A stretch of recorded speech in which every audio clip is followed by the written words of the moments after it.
Hello friends, welcome back to best counsellor. So NEET 2025 का result आ गया है। अब सभी स्टूडेंट्स का एक ही डाउट है कि हमारी काउंसलिंग कब स्टार्ट होने वाली है। लेकिन इससे पहले मैं आपको कुछ इंपॉर्टेंट चीज़ें बताना चाहती हूँ। देखो फ्रेंड्स, जो आपका काउंसलिंग है वो स्टार्ट होना रहेगा तब हो जाएगा, लेकिन उससे पहले आपको कुछ इंपॉर्टेंट चीज़ें पता होनी चाहिए।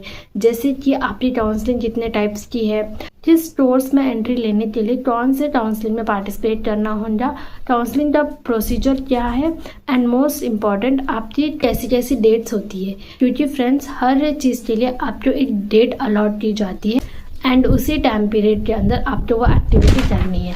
ऐसा नहीं है कि आप वो टाइम आराम से कर रहे हो, नहीं, आपको 4-5 दिन या फिर 1-2 दिन के अंदर भी चॉइस फिलिंग या फिर रजिस्ट्रेशन ऐसी एक्टिविटी करनी होंगी। तो आपको हर एक चीज़ के लिए अपडेट रहना होगा। तो उसके लिए आप हमारा यूट्यूब चैनल ज्वाइन कर सकते हो। एंड अगर आपको काउंसलिंग से रिलेटेड कोई भी डाउट है तो आप हमें कमेंट करके बता सकते हो। So let's start this section. So video को पूरा ध्यान से एंड तक देखना। सबसे पहले हम बात करने वाले हैं काउंसलिंग प्रोसेस के बारे में।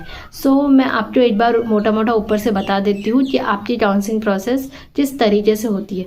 सबसे पहले आपका होता है रजिस्ट्रेशन, उसके बाद आपको फ़ी पेमेंट करनी होगी। And third is a choice filling. Choice filling counselling का सबसे ज़्यादा इंपॉर्टेंट पार्ट होता है। एंड चॉइस फिलिंग के लिए आपको प्रेफरेंस लिस्ट की ज़रूरत पड़ती है कि आपको कॉलेजेस को किस ऑर्डर में रखना है। एंड उसके बाद होगा आपका सीट अलॉटमेंट। सीट अलॉटमेंट के बाद भी कई सारे ऐसी चीज़ें होती हैं, जैसे कि अगर आप राउंड 1 में अपग्रेड का ऑप्शन चूज करते हो, फिर उसके बाद आप राउंड 2 में आओगे। एंड इसी तरह कई सारी ऐसी चीज़ें आपको आगे देखने को मिलती है। ये जितना इजी दिखता है उतना होता नहीं, ये काउंसलिंग काफ़ी ज़्यादा क्रिटिकल है। तो उसके लिए आपको एक प्रॉपर गाइडेंस की ज़रूरत पड़ती है। अब हम बात करने वाले हैं टाइप ऑफ काउंसलिंग के बारे में। नंबर 1 पे है आपका एमसीसी काउंसलिंग। एमसीसी काउंसलिंग में जितने भी आपके यूनिवर्सिटीज़ है उनकी 15% सीट्स है वो ऑल इंडिया कोटा के थ्रू फिल होती है, जो कि एमसीसी काउंसलिंग के अंडर आती है। एंड एम्स की जितनी भी सीट्स है 100% वो सारी एमसीसी काउंसलिंग के थ्रू फिल होगी। एंड डीम यूनिवर्सिटी के जितने भी सीट्स है वो भी आपकी एमसीसी काउंसलिंग के थ्रू फिल होगी। फिर नेक्स्ट आती है आपकी स्टेट काउंसलिंग। तो जो एमसीसी काउंसलिंग में 15% सीट्स फिल होने के बाद जो 85% सीट्स बच गई थी वो आपकी स्टेट काउंसलिंग के थ्रू फिल होगी। नेक्स्ट आपका AACCC काउंसलिंग। ये आयुष यानी कि अगर आपको कोई आयुर्वेदा ऐसा कोई कोर्स करना है तो आप उसके लिए इस काउंसलिंग में पार्टिसिपेट कर सकते हो। तो इसमें आपकी 15% सीट्स फिल होती है। एंड अगेन आयुष का जो स्टेट कोटा काउंसलिंग होती है उसमें आपकी बची हुई 85% सीट्स फिल होती है। तो ये तो हो गए आपके टाइप ऑफ काउंसलिंग। तो आपकी जो ये काउंसलिंग है ऑल इंडिया कोटा की एंड स्टेट काउंसलिंग, ये दोनों जिगजैग चलती है। जैसे कि अगर आपका एमसीसी काउंसलिंग का राउंड फर्स्ट आधा हो जाना, उसके बाद आपकी स्टेट काउंसलिंग स्टार्ट होगी। तो ये काउंसलिंग प्रोसेस आपका जिगजैग चलता रहेगा। अब मोस्ट इम्पॉर्टेंट चीज़ पर हम बात कर लेते हैं कि आपकी काउंसलिंग कब स्टार्ट होने वाली है। आपका जो रिज़ल्ट है वो 14 जुलाई को आया था। एंड अगर हम 2023 की बात करें तो 2023 में आपका रिज़ल्ट 13 जुलाई को आया था। आपकी जो काउंसलिंग डेट होने वाली है वो ऑलमोस्ट 2023 का जो शेड्यूल है उससे रिलेटेड ही होने वाली है। तो मैं एक बार आपको 2023 का पूरा शेड्यूल एक्सप्लेन कर देती हूँ। लेकिन उससे पहले मैं आप सभी को एक इम्पॉर्टेंट चीज़ बता देती हूँ। ये जो काउंसलिंग प्रोसेस होता है ये काफ़ी ज़्यादा क्रिटिकल होता है। उसके लिए आपको प्रॉपर काउंसलिंग सपोर्ट की ज़रूरत पड़ती है। अभी मैंने आपको सिर्फ नॉर्मल ऊपर से चीज़ें बताई है, लेकिन ये काउंसलिंग काफ़ी ज़्यादा क्रिटिकल, अगर हम इसके डेप्थ में जाए तो ये बहुत ज़्यादा डीप है। तो उसके लिए आपको प्रॉपर एक गाइडेंस की ज़रूरत पड़ेगी। तो हम लेके आए हैं आपके लिए नीट काउंसलिंग सपोर्ट, जिसमें हमारी टीम आपको प्रॉपर गाइड करेगी काउंसलिंग के लिए। जो चॉइस फिलिंग है उसमें आपकी हेल्प करेगी एंड आपकी रन पर आपको बेस्ट कॉलेज दिलाएंगी। तो आप हमारा नीट काउंसलिंग सपोर्ट ज्वाइन कर सकते हो। अब हम बात करने वाले हैं 2023 का शेड्यूल कैसा था। तो ये आपका नीट 2023 का काउंसलिंग शेड्यूल है। राउंड 1 का ये पूरा शेड्यूल गिवन है। सबसे पहले verification of tentative seat matrix, यानी कि अगर कोई यूनिवर्सिटीज़ ऐड होती है तो उसके लिए 2 दिन का टाइम दिया जाता है। एंड उसके बाद आपका हो जाए रजिस्ट्रेशन एंड पेमेंट, जिसके लिए 20 से लेके 25 जुलाई टाइम गिवन था। टोटल 6 डेज था। इसी डेज के अंदर आपको रजिस्ट्रेशन एंड पेमेंट करना है। तो हाईली चांसेस है कि इस साल आपका रजिस्ट्रेशन 20 से लेके 25 जुलाई के बीच में स्टार्ट होने वाली है।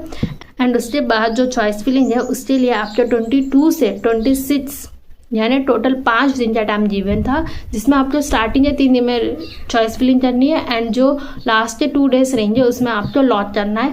ऐसा नहीं है कि आप चॉइस फिलिंग करके छोड़ दो उसे, नहीं, आपको उसे लॉट भी करना है। अगर आप चॉइस फिलिंग को लॉट नहीं करते हो तो आपकी पूरी चॉइस फिलिंग कैंसिल हो जाएगी। एंड जब चॉइस फिलिंग ही कैंसिल हो जाएगी तो आपको किसी भी कॉलेज में कौन सी भी सीट अलॉट नहीं होंगी। एंड नेक्स्ट होने वाला है आपका सीट अलॉटमेंट। उसके लिए 27 जुलाई से 22 जुलाई 2 दिन का टाइम गिवन है। फिर रिजल्ट आपका 1 दिन का टाइम गिवन है। आपको इसमें जो डिसीजंस लेना है वो बहुत ज़्यादा क्विकली लेने होंगे, क्योंकि टाइम पीरियड जो गिवन है वो काफ़ी ज़्यादा कम है। आपको पता होना चाहिए कि आपको उस कॉलेज में सीट चाहिए या आप अपग्रेड के लिए जाओगे या आप उस सीट को फ्रीज करोगे। उसके लिए आपको क्लैरिटी होनी चाहिए।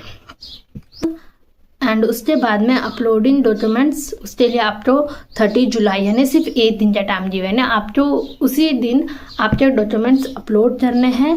रिपोर्टिंग एंड ज्वाइनिंग, उसके लिए आपको 5 दिन का टाइम गिवन है।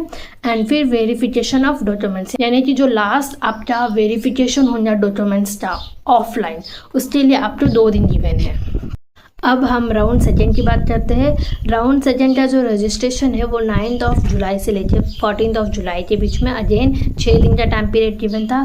फिर चॉइस फिलिंग एंड उसे लॉट करने के लिए भी आपको 6 दिन का टाइम पीरियड गिवन था। फिर सीट अलॉटमेंट 16 एंड 17 एंड फिर सीट अलॉटमेंट के लिए आपको 2 दिन गिवन था। फिर आपका रिजल्ट आया था। उसके बाद अपलोडिंग डॉक्यूमेंट्स के लिए 1 दिन का टाइम गिवन था। एंड रिपोर्टिंग ज्वाइनिंग के लिए आपको राउंड 2 में 9 डेज का टाइम गिवन था। तो ये इतना ज़्यादा इसीलिए है कि अगर आप फर्स्ट राउंड में अपग्रेड का ऑप्शन चूज करते हो तो आपको फिजिकली वहाँ जाके आपके डॉक्यूमेंट्स वापस लेके वेरिफिकेशन कराने होंगे, तो इसीलिए आपको इतना ज़्यादा टाइम गिवन है। And last again verification of documents जो फिजिकली होने वाला है उसके लिए आपको 2 दिन का टाइम गिवन है। एंड अगर हम राउंड 3 की बात की जाए तो रजिस्ट्रेशन के लिए 5 दिन, चॉइस फिलिंग के लिए 5 दिन एंड सीट अलॉटमेंट के लिए 2 दिन। फिर आपका रिजल्ट आया था 8 सितंबर को। फिर आपका डॉक्यूमेंट अपलोड हुआ था उसके नेक्स्ट डे। फिर आपको रिपोर्टिंग एंड ज्वाइनिंग के लिए अगेन 9 डेज का टाइम गिवन था, रीज़न मैं ऑलरेडी बता चुकी हूँ। एंड फिर वेरिफिकेशन ऑफ डॉक्यूमेंट्स के लिए आपको 2 दिन का टाइम गिवन है, जिसमें आपको फिजिकली जाके डॉक्यूमेंट वेरिफिकेशन कराने होंगे। तो ये हो गया राउंड 3 जो कि लास्ट राउंड होता है। इसके बाद आपका होता है स्ट्रे वैकेंसी राउंड। तो इस राउंड में आपका ज़्यादा टाइम पीरियड गिवन नहीं है, क्योंकि ऑलरेडी काउंसलिंग काफ़ी ज़्यादा लंबी चले जाती है। देखो हम सितंबर एंडिंग में आ गए हैं, लेकिन अब तक काउंसलिंग ही चल रही है। तो उसके लिए आपका रजिस्ट्रेशन के लिए 3 दिन देते हैं। चॉइस फिलिंग एंड लॉट करने के लिए 3 दिन का टाइम गिवन है। फिर आपका सीट अलॉटमेंट, उसके नेक्स्ट डे रिजल्ट, फिर डॉक्यूमेंट अपलोड करना रहेगा, रिपोर्टिंग। सो ये पूरा शेड्यूल आपका 2023 का है। तो हाईली चांसेस है कि आपका जो शेड्यूल है वो इन्हीं डेट के आसपास होने वाला है। सो आई होप आपको ये वीडियो इन्फॉर्मेटिव लगी। एंड अगर आपको नीट काउंसलिंग से रिलेटेड कोई भी डाउट है तो आप हमें कमेंट करके पूछ सकते हो। एंड ऐसे ही इन्फॉर्मेटिव वीडियोस के लिए subscribe to our channel best counsellor.